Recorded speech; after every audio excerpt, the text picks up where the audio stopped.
Hi friends, welcome. Bharathi Kannamma இன்னைக்கு எபிசோடில் வந்த ரொம்ப இன்ட்ரெஸ்டிங்கான வீடியோ தான் பார்க்க போகிறோம்.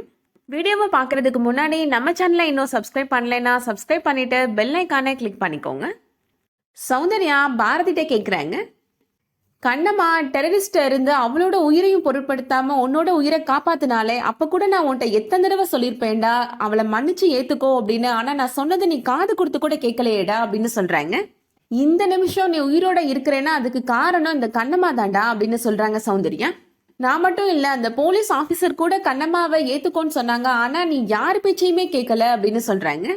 ஆனா இந்த வெண்பாவை கல்யாணம் பண்ணிக்க போறேன், சேவகம் பண்ண போறேன்னு வந்து நிக்கிற அப்படின்னு கோவப்பட்டு பேசுறாங்க.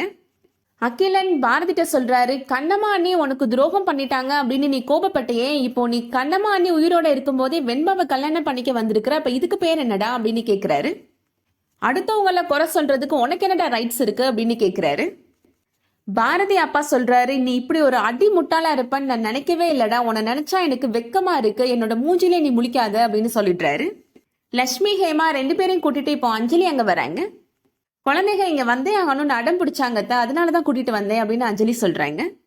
ஹேமா பாரதிட்ட கேக்குறாங்க, எதுக்காக டாடி நீங்க இங்க வந்திருக்கிறீங்க அப்படின்னு கேக்குறாங்க. உங்களை கல்யாணம் பண்ணிக்கிறதுக்காக தான் வெண்பா ஆண்டி கல்யாண மண்டபத்துல இருந்து ஓடி வந்தாங்களா அப்படின்னு கேக்குறாங்க ஹேமா. நான் எத்தனையோ முறை எனக்கு அம்மா வேணும் அப்படின்னு உங்ககிட்ட கேட்டப்ப நீங்க என்ன டாடி சொன்னீங்க அப்படின்னு கேக்குறாங்க. உனக்கு நீ எனக்கு நான், நம்ம ரெண்டு பேருக்கும் இடையில யாருமே வரமாட்டாங்கன்னு சொன்னீங்கல்ல டாடி அப்படின்னு சொல்றாங்க.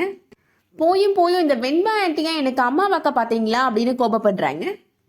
இவங்க கெட்டவங்கன்னு எங்க எல்லாருக்குமே தெரியுமே டாடி, உங்களுக்கே டாடி தெரியல அப்படின்னு ஹேமா கேக்குறாங்க. இவங்க நம்பரை அன்னைக்கே பிளாக் பண்ணுங்கன்னு சொன்னேன்ல டாடி, நீங்க ஏன் டாடி பண்ணல அப்படின்னு ஹேமா கேக்குறாங்க. வெண்பாட்ட ஹேமா சொல்றாங்க, என்னோட டாடியை நீங்க டிஸ்டர்ப் பண்ணாதீங்கன்னு உங்களுக்கு எத்தனை தடவை சொல்லியிருக்கேன், உங்களுக்கு கொஞ்சம் கூட அறிவே இல்லையா அப்படின்னு திட்டுறாங்க. ஹேமா பாரதிட்ட கேக்குறாங்க, நீங்க கான்ஃபரன்ஸ் போறேன்னு சொல்லிட்டு இங்க வந்து நிக்கிறீங்களே டாடி, இன்னும் இந்த மாதிரி எத்தனை போய் தான் டாடி என்கிட்ட சொல்லிட்டே இருப்பீங்க அப்படின்னு சொல்லி அழுறாங்க.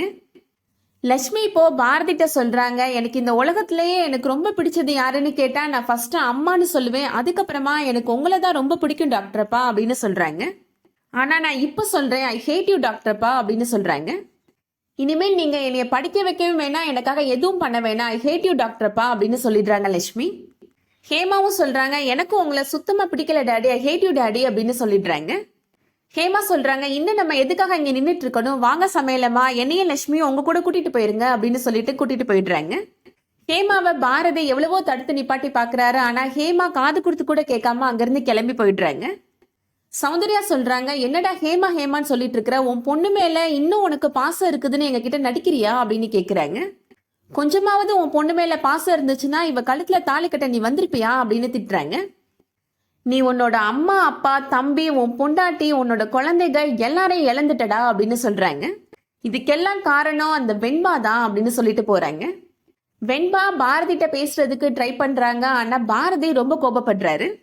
இன்னைக்கு நான் எல்லாரையும் இழந்துட்டு நடு தெருவில் நிக்கிறேன்னா அதுக்கு காரணம் நீ தான் அப்படின்னு சொல்றாரு. இன்னையோட நமக்குள்ள இருந்த அந்த ஃப்ரெண்ட்ஷிப் முடிஞ்சு போச்சு, இனிமே என்னோட முகத்துல கூட நீ முழிக்க கூடாது அப்படின்னு சொல்லிட்டு போயிடுறாரு பாரதி. பாரதி பேசுறதை கேட்ட உடனே வெண்பா ரொம்ப ஃபீல் பண்ணி அழுறாங்க. ஷர்மிளா வெண்பாட்ட சொல்றாங்க, இந்த மாதிரி எல்லாரும் முன்னாடியும் கேவலப்பட்டு என்ன தலைக்குனிய வச்சுட்டே வெண்பா, இனிமே உன்னை யாரு கல்யாணம் பண்ணிக்க போறாங்க அப்படின்னு கேக்குறாங்க. என்னத்த பேசுறீங்க அப்படின்னு ரோஹித் கேக்குறாரு. யாரு கல்யாணம் பண்ணிக்க போறாங்கன்னு கேக்குறீங்க, வெண்பாவை கல்யாணம் பண்ணிக்க போறது நான் தான், இந்த ரோஹித் சாரதி தான் அப்படின்னு சொல்றாரு. இல்ல ரோஹித் அப்படின்னு சொல்றாங்க ஷர்மிளா. என்னத்த ரோஹித்னு சொல்றீங்க, உரிமையா மாப்பிள்ளன்னு சொல்லுங்க அப்படின்னு சொல்றாங்க ரோஹித். வெண்பாவோட வயிற்றுல என்னோட குழந்தை வளருது, அவளை நான் தான் கல்யாணம் பண்ணிக்கணும் அப்படின்னு சொல்றாரு. அர்ச்சகரை கூப்பிடுறாரு ரோஹித், ஒளிஞ்சு நின்று பார்த்ததெல்லாம் போதும், இந்த கல்யாணத்துக்கு ஏற்பாடு பண்ணுங்க அப்படின்னு சொல்றாரு. அர்ச்சகர் சொல்றாரு, உங்களுக்கு ஏற்கனவே கல்யாணம் எதுவும் ஆகலையே, அதுக்கப்புறமா உங்க பொண்டாட்டி வந்து பிரச்சனை பண்ணிடக்கூடாது அப்படின்னு சொல்றாரு. ரோஹித் சொல்றாரு, எனக்கு கல்யாணம் எல்லாம் எதுவும் ஆகல, நான் அக்மார்க் முத்திர குத்துன பேச்சுலர் அப்படின்னு சொல்றாரு.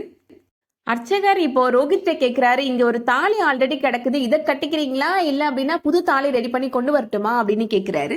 அந்த தாலி கொண்டு போய் நீங்க உண்டியல்ல போட்டுருங்க சாமி, நீங்க புதுசா ஒரு தாலி கொண்டு வாங்க அப்படின்னு சொல்றாரு ரோஹித். இதுக்கிடையில ரோஹித்தோட அம்மா இந்த கல்யாணத்துக்கு சம்மதிக்க மாட்டேன்றாங்க. உனக்கு வேணான்னு சொல்லிட்டு கல்யாண மண்டபத்துல இருந்து இந்த பொண்ணு ஓடி போயிட்டாடா, அவளை மறுபடியும் கல்யாணம் பண்றேன்னு வந்து நிக்கிறேன், உனக்கு கொஞ்சம் கூட அறிவே இல்லையாடா அப்படின்னு திட்டுறாங்க. இந்த பொண்ணை மட்டும் நீ கல்யாணம் பண்ணிட்டேன்னா அதுக்கப்புறம் உனக்கும் எனக்கும் எந்த உறவும் இல்லாம போயிருண்டா அப்படின்னு சொல்றாங்க. ரோஹித் சொல்றாரு, இங்க பாருமா, உனக்கு உன்னோட மகன் எவ்வளவு முக்கியமோ அதே மாதிரி எனக்கு என்னோட குழந்தை முக்கியமா அப்படின்னு சொல்றாரு. உனக்கு மகன் முக்கியம்னா இங்க இருந்து கல்யாணத்துக்கு ஆசீர்வாதம் பண்ணு, இல்லாட்டி நீ கிளம்பி போயிட்டே இருமா அப்படின்னு சொல்லிடுறாரு. ஷர்மிளா சொல்றாங்க, என்ன மாப்பிள்ள அம்மாவை சமாதானப்படுத்தாம நீங்களும் கோபப்படுறீங்க அப்படின்னு கேக்குறாங்க. ஷர்மிளா ரோஹித் அம்மாட்ட மன்னிப்பு கேக்குறாங்க. என்னோட பொண்ணு பண்ணது தப்புதான் சம்பந்தி, இனிமே அந்த மாதிரி தப்புலாம் அவ பண்ண மாட்டா அப்படின்னு சொல்றாங்க.